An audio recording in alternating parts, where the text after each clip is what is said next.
4 ou 5 cavalheiros debatiam, uma noite, várias questões de alta transcendência, sem que a disparidade dos votos trouxesse a menor alteração aos espíritos.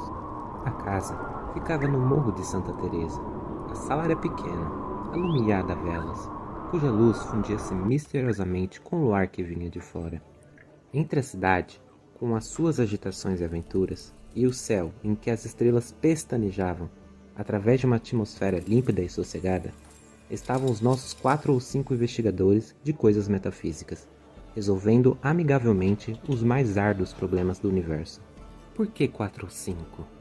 Rigorosamente, eram 4 os que falavam, mas além deles, havia na sala um quinto personagem, calado, pensando, cochilando, cuja espórtula no debate não passava de um ou outro resmungo de aprovação.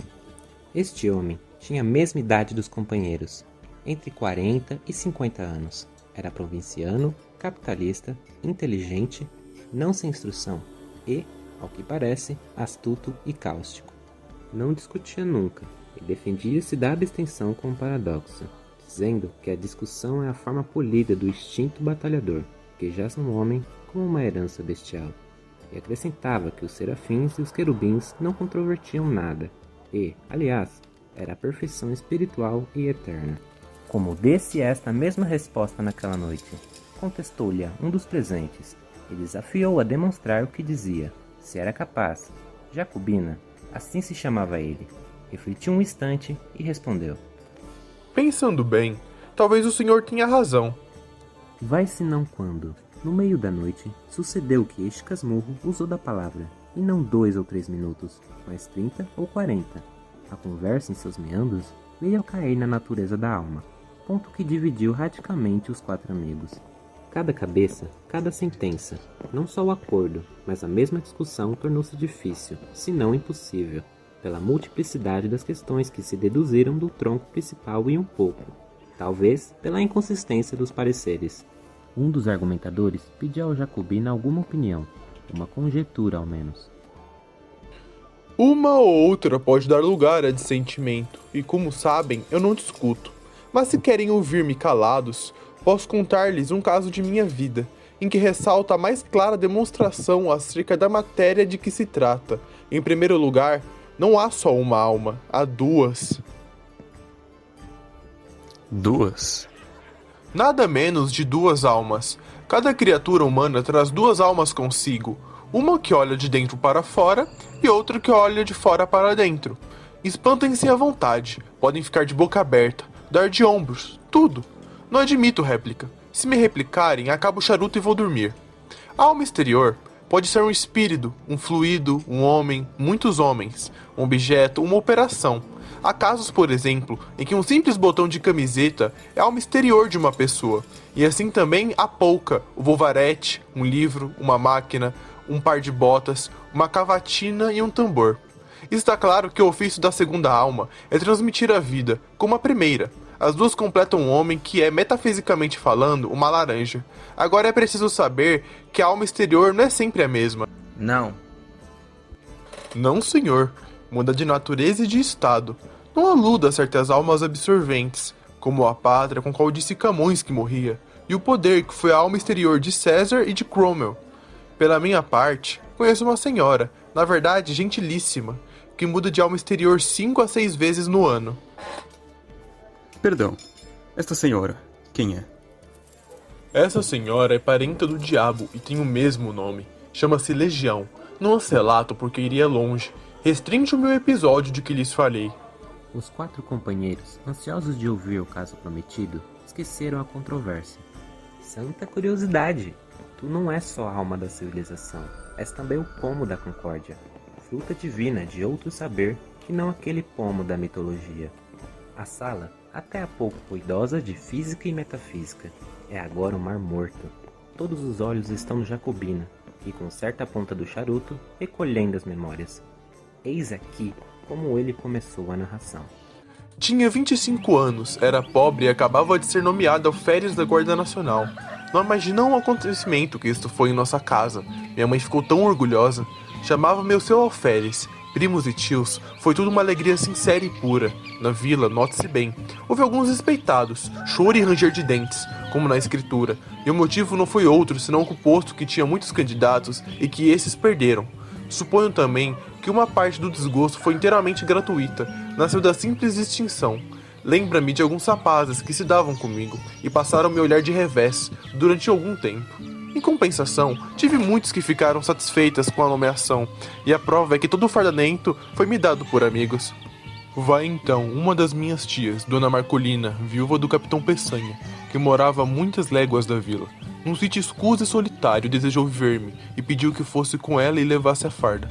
Fui acompanhado de um pajem, que de a dias tornou a vila, porque a tia Marcolina apenas me pilhou no sítio. Escreveu a minha mãe dizendo que não me soltava antes de um mês, pelo menos. E abraçava-me, chamava-me também o seu alferes. Achava meu rapagão bonito. Como era o tanto patusca, chegou a confessar que tinha inveja da moça que houvesse de ser minha mulher. Jurava que em toda a província não havia outro que pusesse o pé adiante. E sempre alferes, era alferes para cá, alferes para lá, alferes a toda hora e a todo lugar. Eu pedia-lhe que me chamasse de Joãozinho, como dantes, e ela abanava a cabeça, brandando que não, quem era senhor alferes. Um cunhado dela, irmão do finado Peçanha, que ali logo morava, não me chamava de outra maneira, era senhor alferes, não por gracejo, mas a sério, e à vista dos escravos, que naturalmente foram pelo mesmo caminho.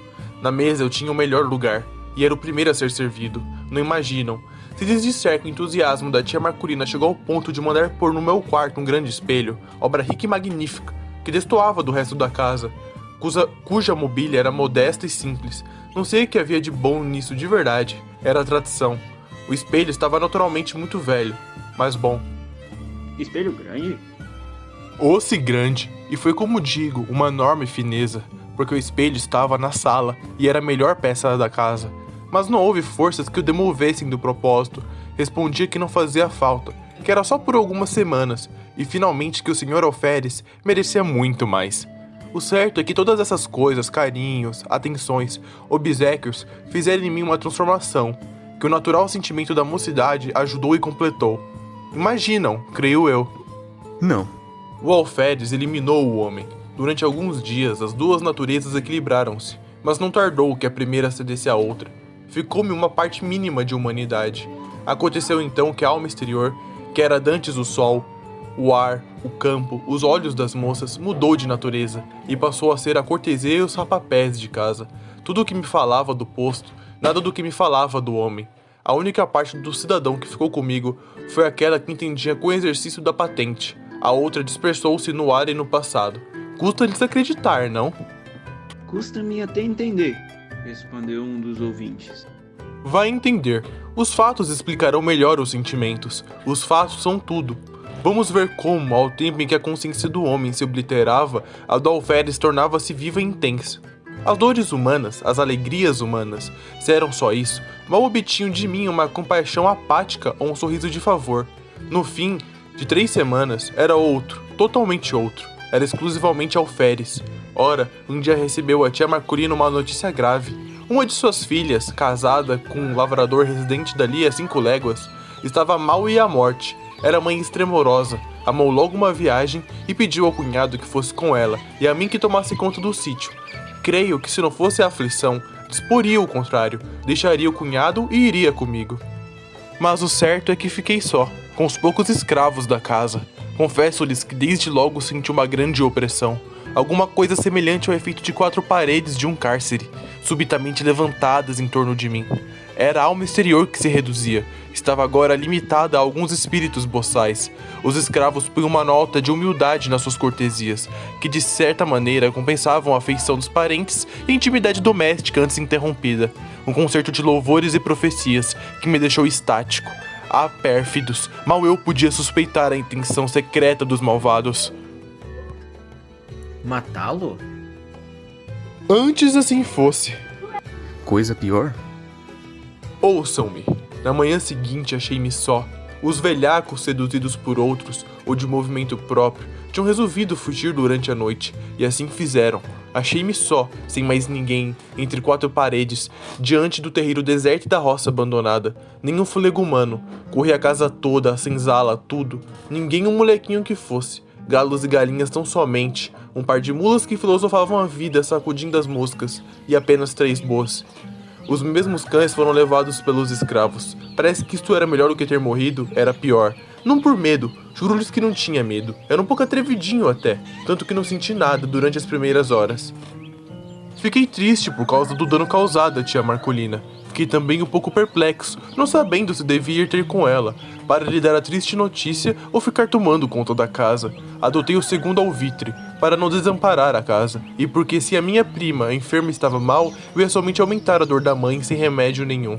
Minha solidão tomou proporções enormes. As horas batiam de século a século no velho relógio da sala, cuja pêndula tic-tac, tic-tac, feriam minha alma interior, como um pirapote contínuo da eternidade. Então, de noite, não era a noite que fosse mais silenciosa, o silêncio era o mesmo que de dia, mas a noite era sombra, era solidão, ainda mais estreita ou mais larga. Ninguém nas salas, na varanda, nos corredores, no terreiro, ninguém em parte nenhuma. Riem-se?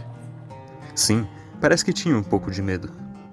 Oh, fora bom se eu pudesse ter medo, viveria. Mas o característico daquela situação é que eu nem sequer podia ter medo. Tinha uma sensação inexplicável. Era como um defunto andando, um sonâmbulo, um boneco mecânico, dormindo. Era outra coisa. O sono dava-me alívio, não pela razão comum de ser irmão da morte, mas por outra. Nos sonhos fardava-me orgulhosamente, no meio da família e dos amigos, que me elogiavam o garbo, que me chamavam de alferes. Vinha um amigo de nossa casa e prometia-me o posto de tenente, outro de capitão ou major, e tudo isso fazia-me viver, mas quando acordava, dia claro, esvaía-se com sono a consciência do meu ser novo e único.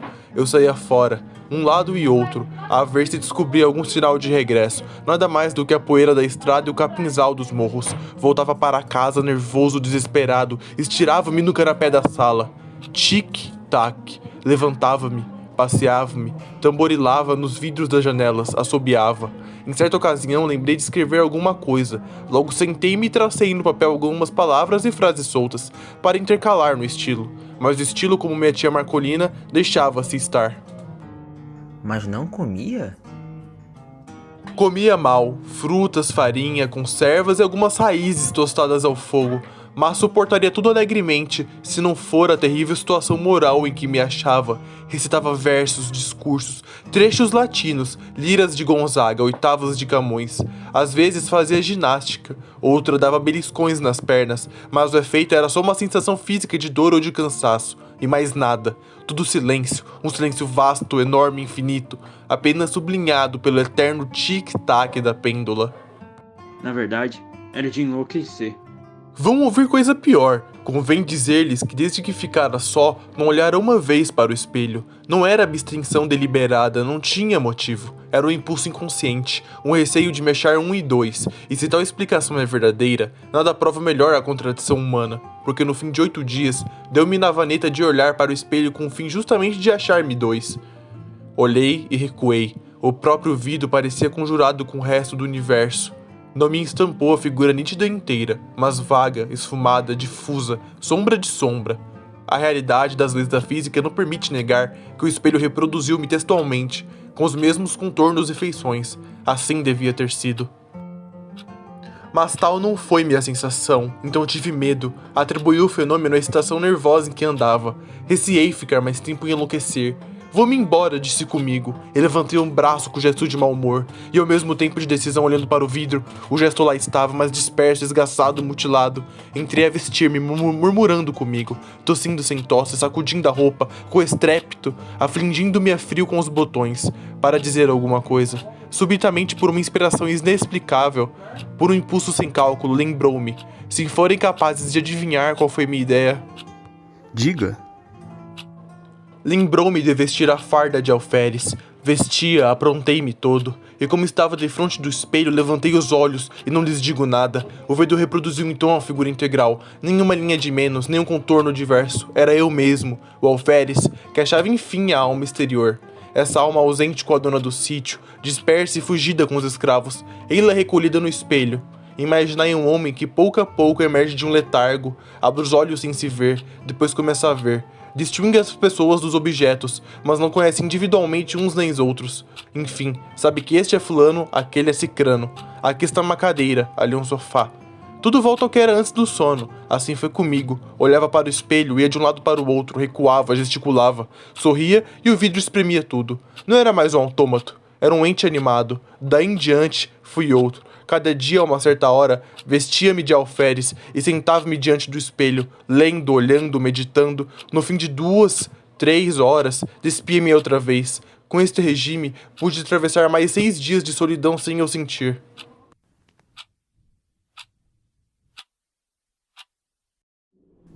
Quando os outros voltaram a si, o narrador tinha descido as escadas.